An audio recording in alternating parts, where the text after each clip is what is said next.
You may not be able to see the openings in the rubber bands, but I can let you feel them. I'll use these two to show you that. See, I'll stretch these 2 rubber bands out on my fingers to make a makeshift rubber ladder with 4 rubber rungs, and that's tough to say. Now, I need you to perform a motor skill. Just take your index finger and thumb and pinch like this, right up in the air. Oh, that's fine. Do the same thing to the top rung of this ladder. Hold on very tightly, because I'm going to try to pull that rung out from between your finger and thumb. The moment that I pull that rung out, I'll put the second rung where the top rung was. Well, like that. Now, I know it happens quickly, so I'll slow it down for the third rung, and then finally, all the way down to the bottom. Would you like to see it go back to the top? Sure. There you go. But that was easy.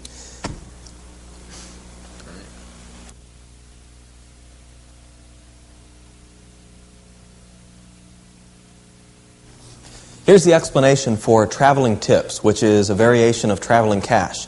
In traveling cash, you make a rubber band ladder, and a dollar bill wrapped around the top rung travels down to the bottom.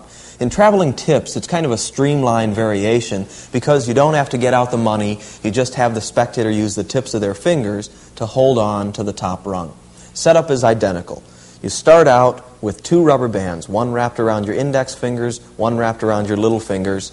Your hands are like claws. They're clawed in towards yourself with your palms facing your body and your fingertips facing your body. It's important to get this appearance. Now you've got your thumbs separate so that you can push the top 3 rungs of the ladder down. And what you want to do is put your thumbs underneath the 4th rung and then carry it back up to the top. That's what you need to accomplish. The easiest way, push the top 3 rungs together, pull them slightly toward yourself as you put your thumbs underneath the bottom rung and carry it up. At this point, you should have 2 free finger hands. You've got these fingers separate here. You're going to place your middle fingers into the middle opening and your third fingers into the third opening. So you've got this situation. Let me show you that again. Middle fingers into the middle, third into third, and you curl them in, and then lower your thumbs slightly. That'll put all the strands back about the way that they were before. Now at this point, the top strand is actually the bottom rung of the ladder, and your fingers are going to act as stops as the band travels down.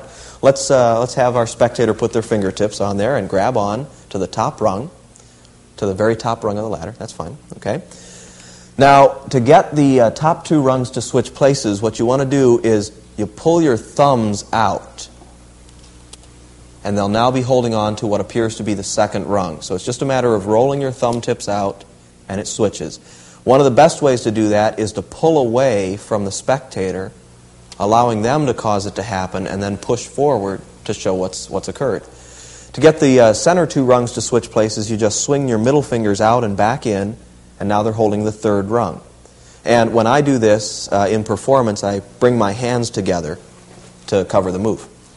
Now to get the last 2 rungs to switch places, you just swing your ring fingers out and back in, but it's a good idea to anchor your little fingers into your fists before you do it so that the band doesn't accidentally slip off of your little finger. Now the spectator is still holding on to the bottom, so go ahead and hold on to that. Because you do the gag then, you say, would you like to see it go back to the top? And they answer yes, and you turn your hands over to show that it's gone back to the top. And that's traveling tips.